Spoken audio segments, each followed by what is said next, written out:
Assalamualaikum warahmatullahi wabarakatuh. A'udzu billahi minasy syaithanir rajim. Bismillahirrahmanirrahim. Alif Lam Mim. Tanzilul kitabi la raiba fihi min rabbil alamin.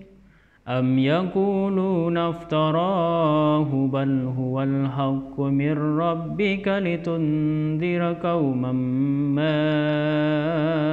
atahum min nadhirin min qablika la'allahum yahtadun. الله الذي خلق السماوات والأرض وما بينهما في 6 أيام ثم استوى على العرش ما لكم من دونه من ولي ولا شفيع أفلا تتذكرون يدبر الأمر من السماء إلى الأرض ثم يعرج إليه في يوم كان مقداره 1000 سنة مما تعدون ذلك عليم الغيب والشهادة العزيز الرحيم الذي أحسن كل شيء خلقه وبدأ خلق الإنسان من طين ثم جعل نسله من سلالة من ماء مهين ثم سواه ونفخ فيه من روحه وجعل لكم السمع والأبصار والأفئدة قليلا ما تذكرون وقالوا أإذا ضللنا في الأرض أإنا لفي خلق جديد بل هم بلقاء ربهم كافرون قل يتوفاكم ملك الموت الذي وكل بكم ثم إلى ربكم ترجعون ولو ترى إذ المجرمون نكسوا رؤوسهم عند ربهم ربنا أبصرنا وسمعنا فارجعنا نعمل صالحا إنا موقنون ولو شئنا لآتينا كل نفس هداها ولكن حق القول مني لأملأن جهنم من الجنة والناس أجمعين فذوقوا بما نسيتم لقاء يومكم هذا إنا نسيناكم وذوقوا عذاب الخلد بما كنتم تعملون إنما يؤمن بآياتنا الذين إذا ذكروا بها خروا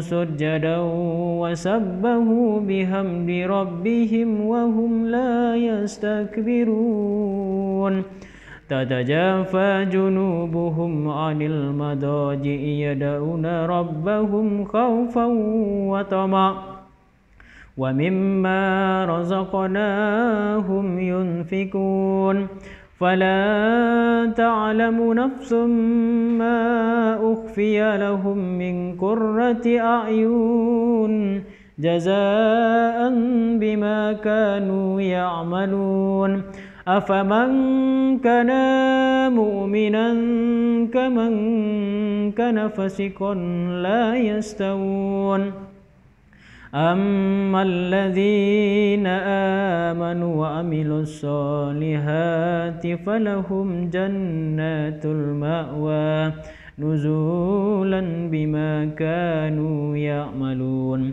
وأما الذين فسقوا فمأواهم النار كلما أرادوا أن يخرجوا منها أعيدوا فيها وقيل لهم ذوقوا عذاب النار الذي كنتم به تكذبون ولنذيقنهم من العذاب الأدنى دون العذاب الأكبر لعلهم يرجعون ومن أظلم ممن ذكر بآيات ربه ثم أعرض عنها إن من المجرمين منتقمون ولقد آتينا موسى الكتاب فلا تكن في مرية من لقائه وجعلناه هدى لبني إسرائيل وجعلنا منهم أئمة يهدون بأمرنا لما صبروا وكانوا بآياتنا يوقنون إن ربك هو يفصل بينهم يوم القيامة فيما كانوا فيه يختلفون أولم يهدي لهم كم أهلكنا من قبلهم من القرون يمشون في مساكنهم إن في ذلك لآيات أفلا يسمعون أولم يروا أن نسوق الماء إلى الأرض الجرز فنخرج به زرعا تأكل منه أنعامهم وأنفسهم أفلا يبصرون ويقولون متى هذا الفتح إن كنتم صادقين قل يوم الفتح لا ينفع الذين كفروا إيمانهم ولا هم ينذرون فأعرض عنهم وانتظر إنهم منتظرون صدق الله العظيم. Assalamualaikum warahmatullahi wabarakatuh.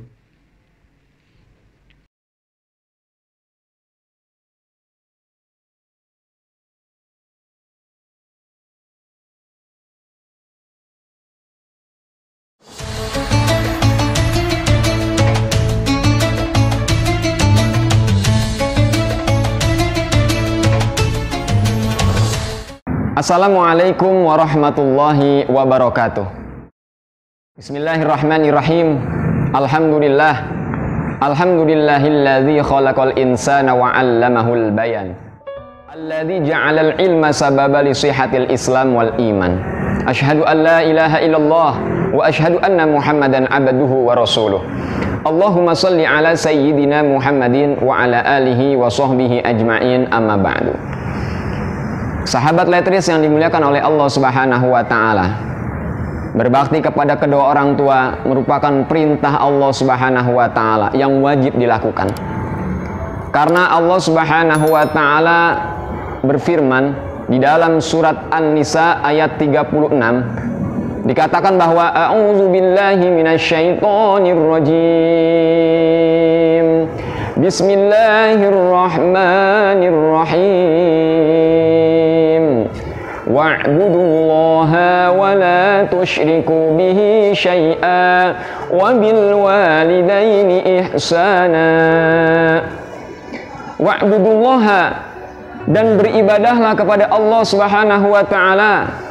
Wa la tusyriku bihi syai'a, dan janganlah mempersekutukan Allah Subhanahu wa taala dari suatu apapun. Wa bil walidaini ihsana, dan berbaktilah kepada kedua orang tua.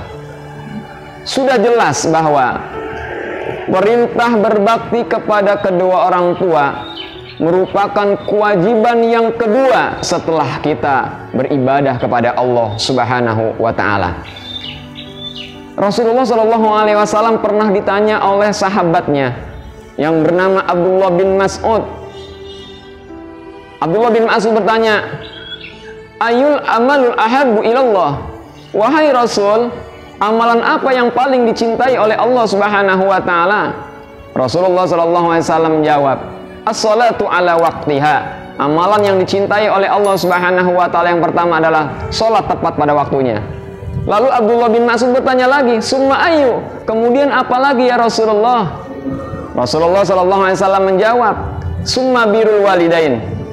Kemudian berbakti kepada kedua orang tua. Lalu Abdullah bin Mas'ud bertanya lagi, "Summa ayu?" Kemudian apa lagi ya Rasulullah? Rasulullah Shallallahu alaihi wasallam menjawab lagi, "Jihadu fi sabilillah." Lalu yang ketiga adalah jihad di jalan Allah Subhanahu wa taala. Cukup sangat jelas dari Al-Qur'an, Allah Subhanahu wa taala memerintahkan berbakti kepada kedua orang tua merupakan perintah Allah yang kedua setelah beribadah kepada Allah. Lalu Rasulullah Shallallahu alaihi wasallam menjawab pertanyaan Abdullah bin Mas'ud tentang amalan yang dicintai oleh Allah Subhanahu wa taala, juga perintah berbakti kepada kedua orang tua merupakan perintah kedua setelah beribadah kepada Allah Subhanahu wa taala. Itu artinya berbakti kepada kedua orang tua merupakan kewajiban yang hakiki. Semua orang wajib berbakti kepada kedua orang tua. Yang kecil berbakti kepada kedua orang tua, yang besar berbakti kepada kedua orang tua. Apapun jabatannya, apapun statusnya, berbakti kepada kedua orang tua merupakan perintah Allah Subhanahu wa taala yang wajib dilaksanakan.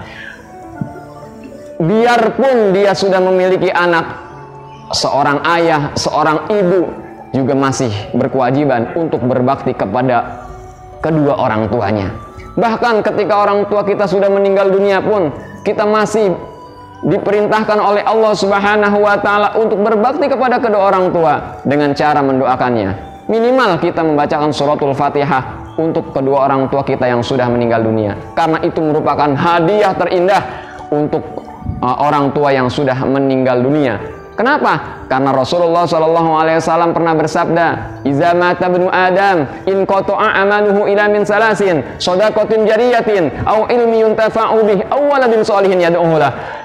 Kata Rasulullah Shallallahu alaihi wasallam, ketika manusia meninggal dunia hanya 3 yang bisa dibawa. Yang pertama amal jariyah, yang kedua ilmu yang bermanfaat, lalu yang ketiga adalah doa anak soleh untuk kedua orang tuanya. Maka ketika orang tua kita sudah meninggal dunia pun, anak masih bisa berbakti dengan cara mendoakannya, minimal membacakan suratul Fatihah untuk orang tua yang sudah meninggal dunia, karena sekali lagi itu merupakan hadiah terindah untuk orang tua yang sudah meninggal dunia. Sahabat letris yang dimuliakan oleh Allah Subhanahu wa taala, ada seorang pemuda yang terjebak di dalam gua. Salah satunya dia memohon kepada Allah Subhanahu wa taala untuk diselamatkan dari gua tersebut. Ternyata ketiga pemuda itu diselamatkan oleh Allah Subhanahu wa taala dari jebakan yang ada di dalam gua tersebut, sehingga batu besar itu bisa terbuka. Apa amalan salah satu amalan ketiga pemuda itu? Salah satu amalan ketiga pemuda itu adalah dia berbakti kepada kedua orang tuanya, sehingga dari berbakti kepada kedua orang tua itu bisa menyelamatkan 3 pemuda itu dari jebakan yang ada di dalam gua tersebut. Artinya, ketika kita berbakti kepada kedua orang tua kita, Allah akan selamatkan. Apapun kondisi kita, Allah akan selamatkan.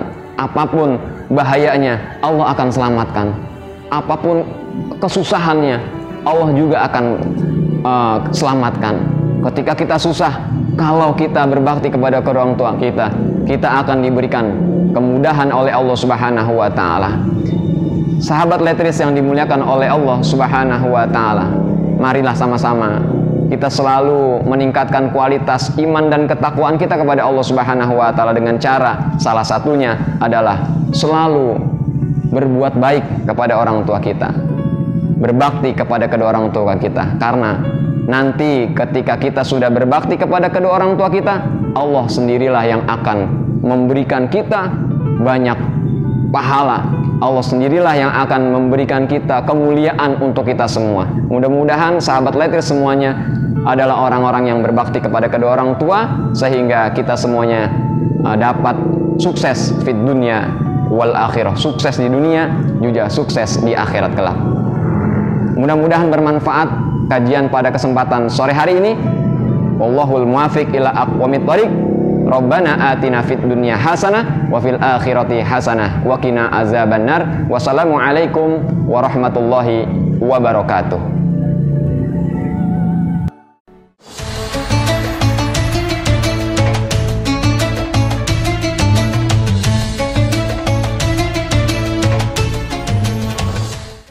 Allahu Akbar, Allahu Akbar,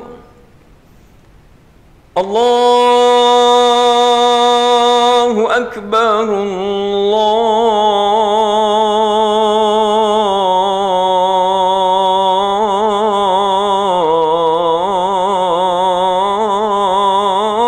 Allahu Akbar. Asyhadu an la ilaha illallah.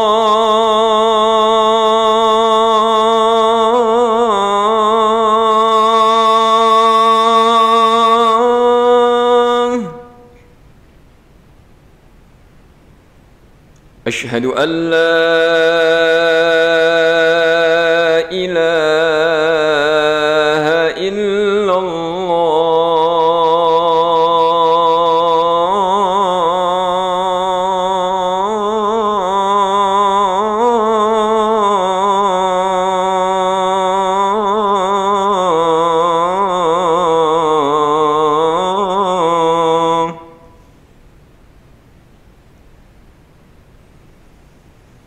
Asyhadu anna Muhammadar Rasulullah.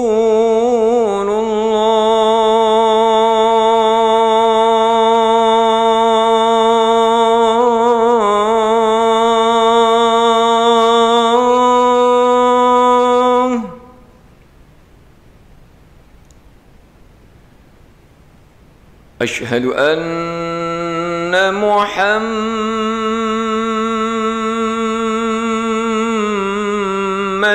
Rasulullah.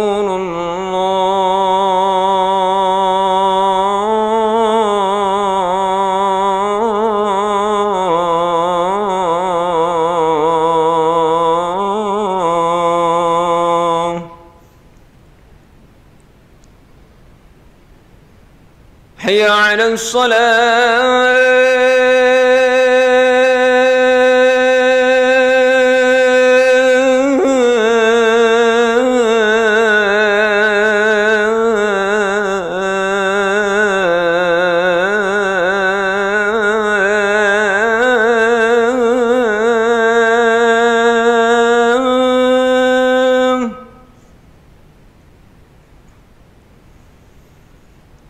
حي على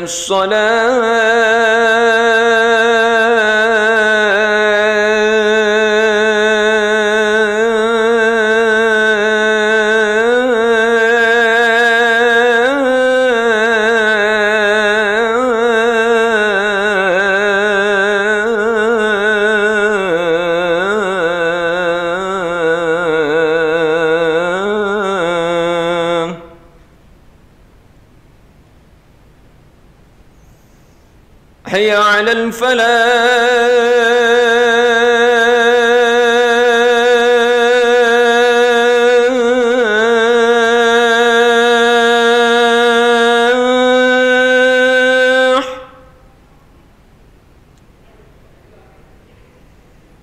حي على الفلاح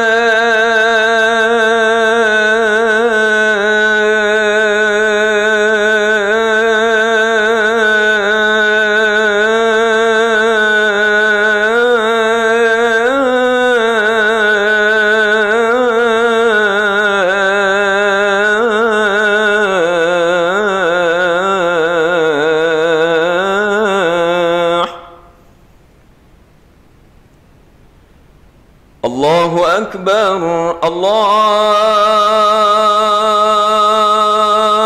الله أكبر لا إله إلا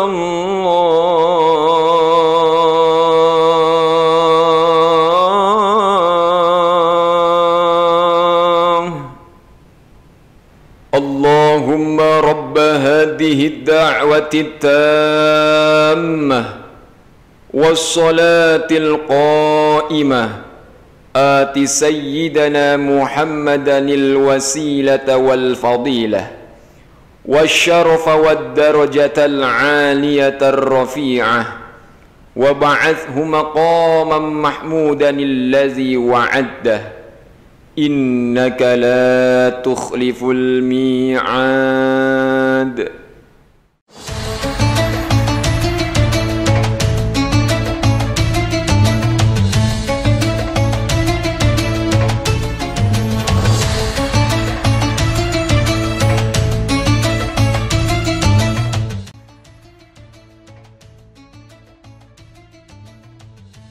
Bismillahirrahmanirrahim.